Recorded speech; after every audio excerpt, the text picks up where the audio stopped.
السلام عليكم daawadayaal kusoo dhawaada barnaamijkeennii gorfaynta ciyaaraha qodobada barnaamijkeena aad ku daawan doontaan waxaa kamid ah mustaqbalka Amiron oo halis ugu jiraya 3 tababare oo durba doonaya Manchester United guulo la'aan iyo dhaawacyo badan go'aanka Chelsea ee Enzo Maresca Real Madrid oo warweyn ka soo saartay mustaqbalka Rodrigo xidiga uu hogaaminayo Paul Pogba oo codsaday in Israel laga saaro ciyaaraha rasmiga ah muxuu Bukayo Saka ka yiri guushii dirqiga ahayd ee kooxdiisu gaartay Hansi Flick oo si gacan gabasho lahayn u magacaabay xidiga ugu muhiimsan Barcelona kibir ayaa ka dhigay mid doqona Gary Neville oo si lama filaan ah u karbaashay Amiron waa in si degdeg loo ceyriyaa Rooney oo sidoo kale si aad u weeraray macalinka Viva oo soo rogtay sharci lagu xakameynayo rigoorayaasha Barcelona oo heshay war farxad leh ka hor kulankooda Champions League aynu ku bilownay Manchester United ayaa la sheegay inay ka fiirsanayso 3 tababare oo kala duwan Olivier Gazner, Fabian Holzer iyo waliba Andrea Urella kuwaas oo u muuqda bedelka suurtagalka ah macallin Robin Amiron kadib markii kooxdu natiijo liidata ay ku bilaabatay Amiron oo xilka la wareegay bishii November tii hore ayaa la kulmay guuldaradii 17aad ee Premier League 33 kulan gudahood kadib markii Brentford ay 3 gool kaga adkaatay taasi oo sare u qaaday shakiga ku saabsan mustaqbalkiisa inkastoo maamulka sare ee kooxda ay wali ku adkaysanayaan in xilka uu sii haynayo haddana United ayaa durba bilowday inay sahmiso bedelka natiijooyinka xiga ee macalinka Gazner ayaa lagu ammaanay inuu Crystal Palace ku hogaamiyay hanashada FA Cup-ka iyo bilowga xilli ciyaareed guul daro lahayn halka Ariola uu Bournemouth gaarsiiyay booska 9ka xilli ciyaareedkii hore Fabian Holzer ayaa isagana soo jiitay indhaha kubadda cagta kadib xilli ciyaareed uu la qaatay kooxda Brighton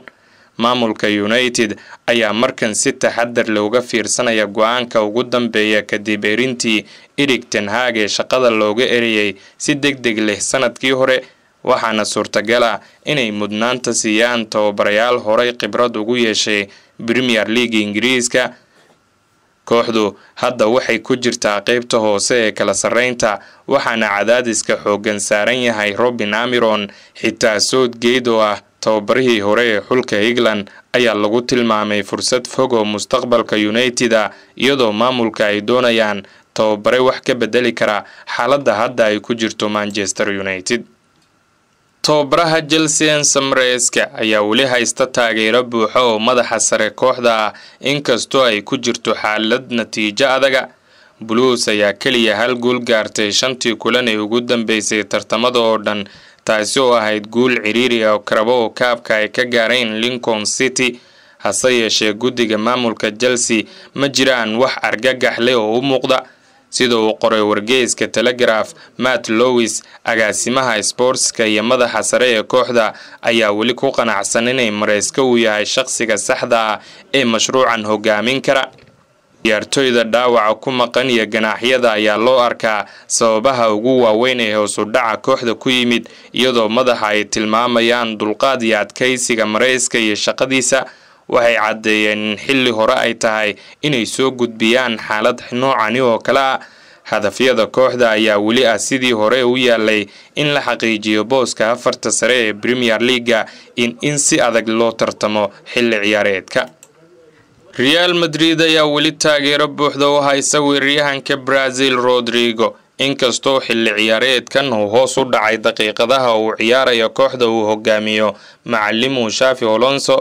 xagaagii hore Rodrigo ayaa lala xiriirinayay kooxo badan oo ay ka mid yihiin Paris Saint-Germain, Arsenal, Bayern Munich, Chelsea iyo Manchester City balse naadiga iyo ciyaaryahankuba waxay ku midoobeen sii joogitaanka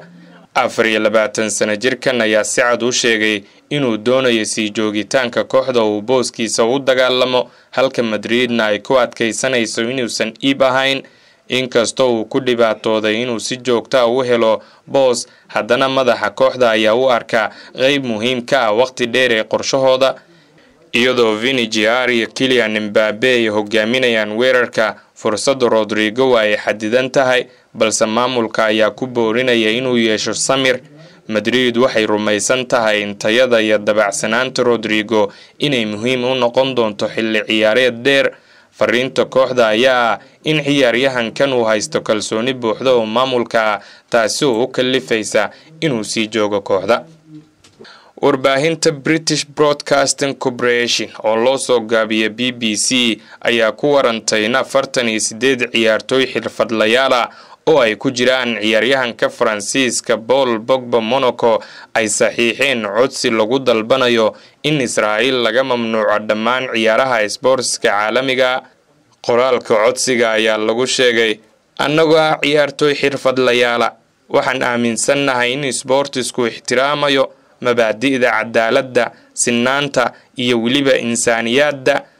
annagoo hoos u saxiixnay hindisaha Athletic for Peace waxaana u baaqnay xiriirka kubadda cagta Yurub UEFA in si degdeg ah ay u joojiyaan Israa'iil dhammaan tartamada ilaa ixtiraamayaan sharciga caalamiga iyo joojinta dilka shacabka Gaza. Tallaabadan ayaa timid iyadoo kor u kacayo baaqyada ka dhex jira bulshada sportska ee ku aadan in Israa'iil laga xisaabtamo xadgudubkeeda isla markaana laga hor istaago ka qaybgalka dhacdooyinka caalamiga ilaa in la ixtiraamayo heshiisyada iyo shuruucyada caalamiga.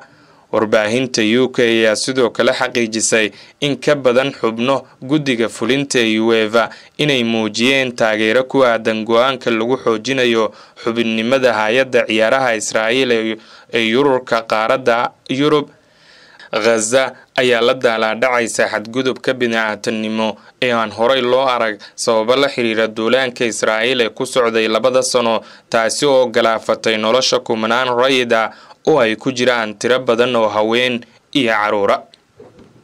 Xidiga Arsenal Bukayo Saka ayaa ka hadlay warbaahinta kadib guushii 2 gool ay ka gaareen kooxdiisa Newcastle United kulankii 6aad ee Premier League. Saka ayaa yiri goolkii guusha ee waqtiga dambe waa waxaan la rumaysan karin, ma jirto dareen ka fiican kubadda cagta marka aad dhaliso goolka guusha daqiiqadaha ugu dambeeya. erayaan ku qeexo ma hayo, aad ayaan ugu faraxsanahay. mar la weydiiyay inuu kulanka ka daawaday kursiga kaydka waxa uu sheegay way adag tahay markaad kursiga kaydka fadhido oo aad wax walba ka bedeli karin ciyaarta, waa dareen culus, laakiin marka aad haysato ciyaaryahan sida Marino iyo Gabriel kalsooni buuxda ayaad ku qabtaa asxaabtaada. maantana guusha iyaga ayaa keenay. isagoo ka hadlay rigooradii laga diiday Yokeres markii ugu dambeysay la baabiyay ayuu intaasi ku daray waxa jira arrimo badan oo aan ka hadli karno sida rigoorada. ani ahaan haddii aan haysano VAR waxa loogu talagalay in la soxo qaladaad ka muuqda oo culus, laakiin xaqiiqda ayaa in garsooraha uu qaatay waqti dheer waxayna ka dhignayd inuusan qalad u cadayn oo wasan haysanin wax culus. arrimaha had iyo jeer waan la soconaa, laakiin maanta waxaan helnay waxaan u mudnayn, waana taas sababta aan ugu faraxsannahay ayuu markaasi yiri Bukayo Saka. Tababaraha Barcelona Hansi Flick ayaa si weyn u amaanay Pedri kadib guushii 2 gool kooxdiisu ay ka gaartay Sociedad, inkastoo qadka dhexe Reis uusan dhammaystiranin kulanka. Pedri ayaa muujiyay ciyaar heer sare ah oo ka sarreysa dhammaan ciyaartooyda garoonka kula jirtay, taasi oo keentay in tababarihiisu uu ku tilmaamo mid gaar ah oo qiimo badan. Pedri waa ciyaaryahan gaar ah, waana ciyaaryahan weyn, xitaa wuxuu si fiican u hogaamin karaa ciyaarta oo aan caadi ahayn. wuxuu ka muuqdaa garoonka oo dhan, waa uu difaacayaa, kubadda badan ayuuna soo celinayaa, kubadda si cajiib ayuu ula dhaqmaa. runtii waa muhiim. waxaa intaasi dheer inuu si wanaagsan u fahmayo De Jong. waxay u muuqataa inay si fiican isku fahmayaan, waxayna u badan yihiin in garoonka ay ka sameynayaan wax walba, ayuu yiri macallimo Hansi Flick. daaficii hore ee Manchester United Gary Neville ayaa si kulul u dhaleeceeyay Ruben Amorim isagoo sheegay in tababaraha uu sameeyay go'aano qaldan oo dhaawacaya kooxda.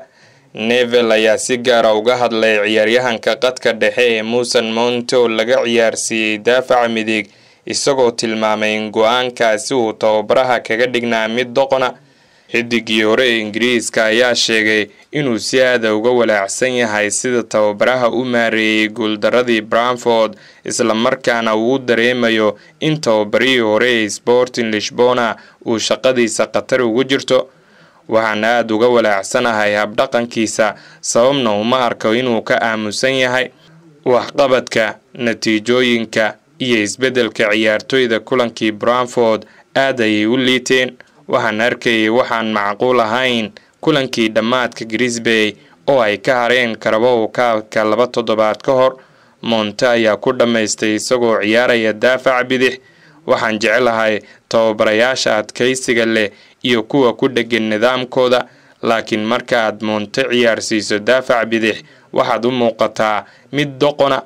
waa ay dhacday 2 jeer, ma dhici karto mar kale. markii hore waxaan mooday inuu ka shalayn doono, laakiin mar kale ay dib u soo noqotay waxaan la aqbali karin ayuu markaas yiri. run ahaantii aad ayaan uga walaacsanahay. anigu waligay ma dhihin doono si toosa shaqada looga ceyriyo, waayo waxaan ogahay sida ay shaqadani u adag tahay, laakiin waxaan filayaa in madaxda Manchester United ay doonayaan isbedel rasmi ah in lagu sameeyo kooxda.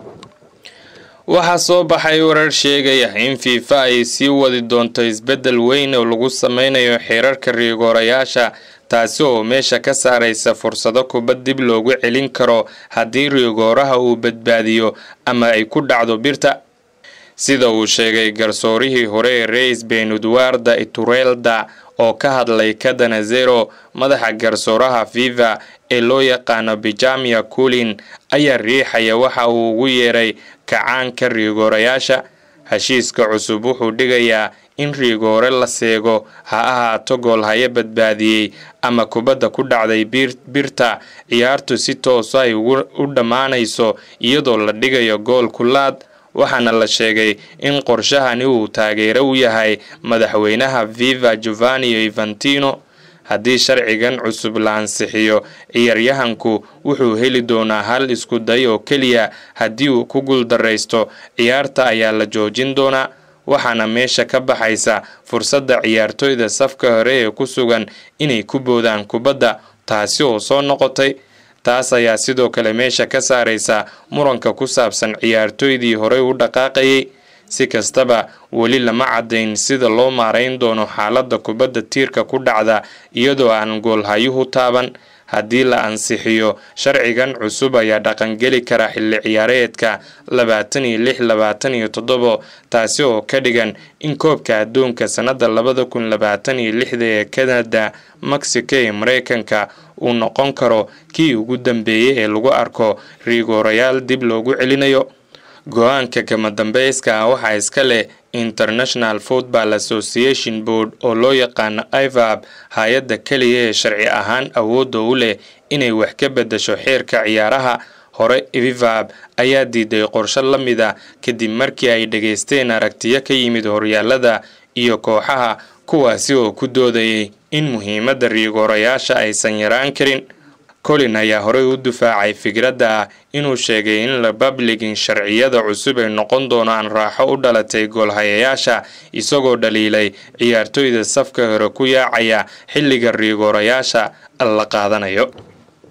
Barcelona ayaa dib u heshay war farxad leh daafaceeda Alexander Balde, kaasi oo ku soo biiray tababarka xoogga leh Isniinta, iyadoo la filayo inuu ka mid noqdo liiska kulanka Paris Saint-Germain inkastoo kursiga kaydka lagu bilaabi doono. Balde ayaa seegay guushii 2-gool Sociedad, laakiin wuxuu si buuxda uga qayb qaatay tababarkii ugu adkaa ee kooxda bedelkeed, taasi oo muujinaysa inuu ka soo kabanayo dhaawacii ugu qabay si buuxdana ugu soo laabanayo kooxda. tababarka waxaa sidoo kale ka qayb galay Casado, Eric Garcia, Ferran Torres, halkaas oo ciyaartooy muhiim ah ee kooxda koowaad ay diiradda ku saarayaan jimicsiga. inkastoo ay dhaawacyo kaga maqan yihiin Marc-Andre ter Stegen, Juan Garcia, Gavi, Fermin Lopez iyo Rafinha, haddana dhalinyarada kooxda sida Doro, Tony Fernandes iyo Javario ayaa si tartiib ula qabsanaya kooxda koowaad, iyadoo goolhaya Eder Aller uu sidoo kale ku jiro liiska tababarka. soo laabashada Balde waxay u tahay tababar ahaan si filig ikhtiyaar dheeraada oo daafaca, taasi oo muhiim u noqon karta ka hor imaanshiyaha kooxda Paris Saint-Germain. halyeyga weerarka Manchester United Rooney ayaa sheegay inuusan wax kalsooni ah ku qabin tababaraha hadda ee kooxda Robin Almiron. hadalkan ayuu Rooney sheegay kadib markii United 3 gool iyo gool looga adkaaday Sabtidii hore. guuldaradan waxay ka dhigan tahay in kooxda Almiron ay guuleysatay kaliya 2 kulan oo kamid ah Premier League ilaa ay hadda, iyadoo ay ku jirto kaalinta 14aad ee kala sareynta. United ayaa sidoo kale ka hartay Carabao Cup-ka waqti hore. Rooney oo ka hadlay barnaamijka weyn ee Rooney Show ayaa yiri, Robin Almiron waa da'dayda, xitaa wax yar buu iga yar yahay, wali waa tababare daayar, shaki la'aan mustaqbal fiican ayuu leeyahay, laakiin maxaa ka socda United? anigu ma aqoonsani karo kooxdan oo dhan sida ay u shaqaynayso. runtii waxaan rajaynayaa in xaaladda la rogo oo la hagaajiyo, laakiin haddii aad weydiiso ma aaminsan tahay waxa uu samayn karo kadib wax kasta oo aan arkay, si daacada uma hayo kalsooni ku filan, ayuu markaasi Wayne Rooney